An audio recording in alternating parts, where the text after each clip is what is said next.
It's always good news when the bad guys get kicked off the internet.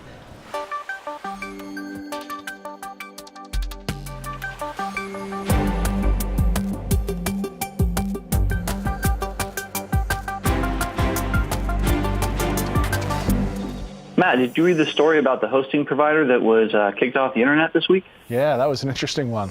So I actually read it on Krebs on Security, which is a great place to get your news. But there's this company called Bitcanal, and they also do business under the name Ebony Horizon. It's a Portuguese web hosting company, and they were shunned by all their peering providers, basically kicking them off of the internet. And the reason this happened is because Bitcanal has a history of hijacking IP space using BGP.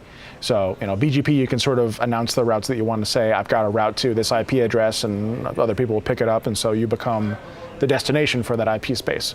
And nothing in the standard actually prevents you from making that up. So BGP hijacking has been a problem for a while, and what Bitcanal was accused of doing is hijacking space that either did not belong to anybody at that time, or like it had fallen to disuse because some company existed and they went into business, but that was never released back into the pool. But they've also been accused of hijacking space belonging to DoD or the Texas State Attorney General's office or some block in Syria, and then taking that space that doesn't really belong to them and then reselling it to spammers. So spammers can use that as a way to, if they have an IP address, they can start sending spam from that IP address. And the internet community as a whole, led by a couple very insistent people, managed to get them de-peered, which means that no one is offering them connections out to the internet anymore. There was apparently a bit of a dip in spam as a result of that, but not for too long.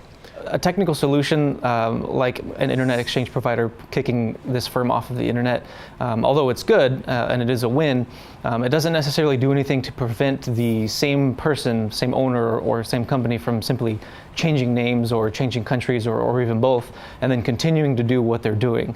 So the lack of laws and criminality in this case really sort of lends a hand to the original company to just get up and move and continue somewhere else. Nothing prevents them from doing it again. That's my take on it. I'm curious to see what you guys think.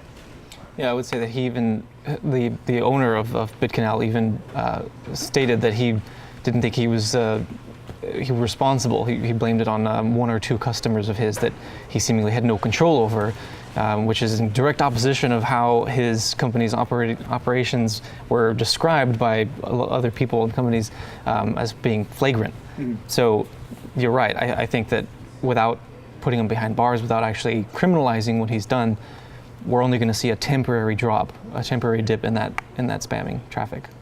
What do you think, Mike?